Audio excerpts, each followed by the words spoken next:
Eu quero que vocês deem uma lida nessa aula 16 aqui da apostila, né? Apostila que está na apresentação do curso, né, inicial, e também eu vou deixar aqui no link da aula aqui também como material de apoio, né?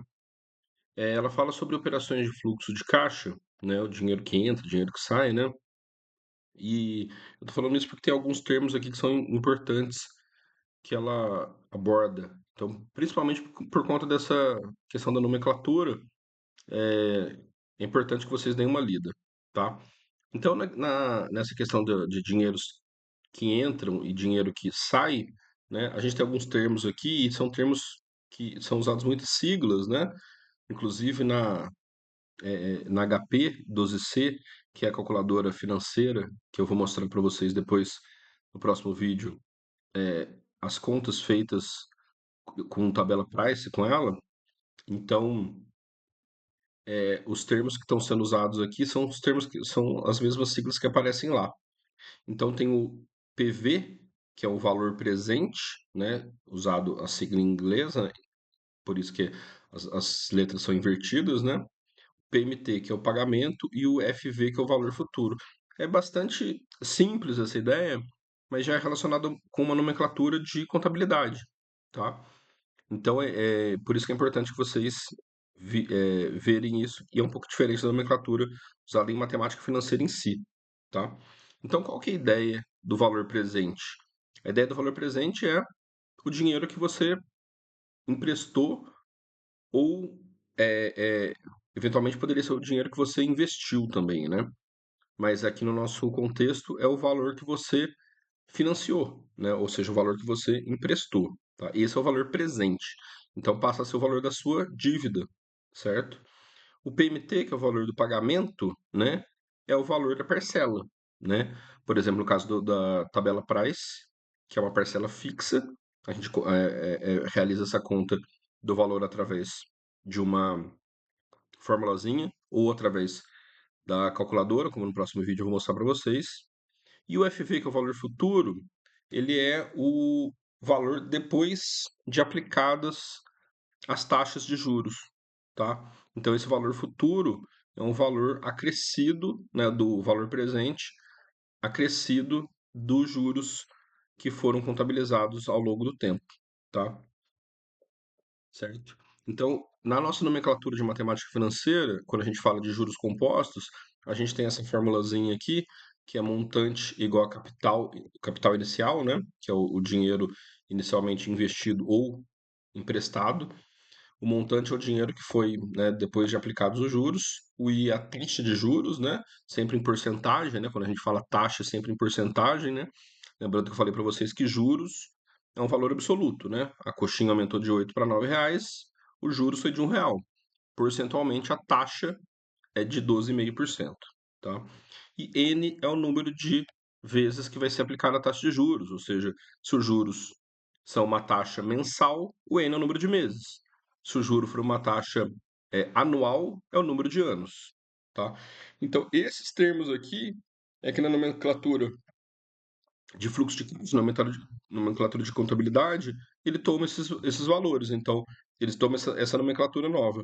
Então, o valor futuro é o montante, ou seja, você transformou um capital inicial no montante, que é o valor futuro. O capital inicial é o valor presente, tá?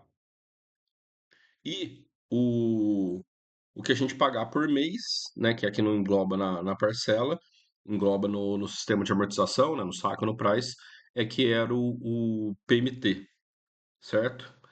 Bom, em termos de fórmula, se eu substituo o valor futuro no montante e no valor presente no capital inicial, a fórmula fica desse jeito. Ou então, se eu quiser isolar o valor presente, eu posso inverter e colocar o valor futuro dividido por 1 mais i elevado a n. Só uma questão algébrica aí, dependendo do que eu quero calcular, a fórmula é exatamente a mesma, tá? E aí a gente vai ver, eu vou deixar esse link que está aqui na apostila, eu vou deixar ali para vocês acessarem a calculadora 12C, o emulador dela, né? A forma que a gente tem de, sem ter a calculadora, fazer as contas com ela, praticar um pouquinho. Para quem for para trabalhar na área, é muito bom ter essa calculadora HP12C, né? Ela é uma calculadora muito antiga e ela é praticamente a mesma desde que ela foi lançada, né? Todo mundo já deve ter visto alguém, né? Usando essa calculadora. No próximo vídeo vocês vão ver, certo? Bom, então aqui tem umas formulazinhas, mas é só aplicação. Aqui tem umas contas, né? Mas é só aplicação da fórmula, né?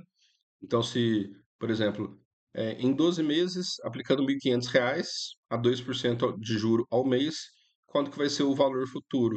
Então, essa é a aplicação de fórmula, né? O montante, que é o valor futuro, é igual ao capital, que é o valor presente, vezes um mais a taxa de juros, né? Lembrando sempre que 2% é 2 dividido por 100. Então, em termos de, de, de números aqui, é 0,002, né? Elevado a 12, que é o número de meses que os juros estão sendo aplicados. Então, esse 1.500 vira 1.900. Então, 1.500 era o valor presente e 1.900 é o valor futuro.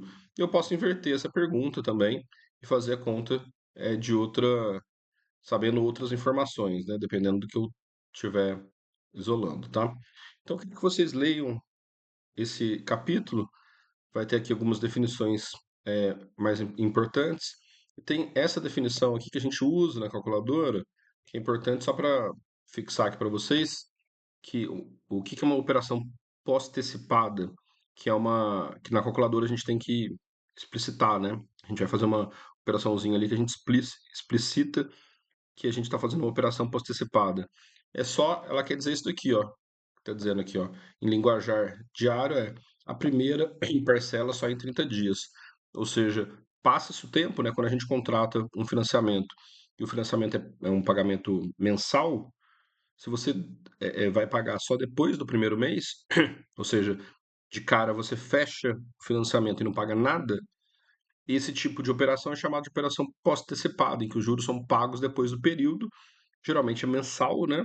Então, passa-se um mês e você paga depois, né? É, Então, isso é uma informação que a gente precisa explicitar na calculadora para fazer o cálculo da tabela price que tem lá, certo? Bom, aqui tem umas formulazinhas das operações referente se eu quiser saber quanto que é o valor presente de uma dada prestação, né? Ou então qual que é a prestação dado um valor presente que eu financiei, né? Então lembrando que sempre o valor presente é o valor financiado, né? Ah, eu vou comprar um carro que custa 30 mil, né? Então o valor presente é 30 mil. Ó, então eu quero pagar uma parcela de R$ 1.500 por mês. O PMT é a parcela, certo? Então depende do que você quer, você consegue fazer essa conta aqui de uma maneira diferente, certo? Então, a gente vai ver isso aplicado no próximo vídeo. É isso. Obrigado. Tchau, tchau.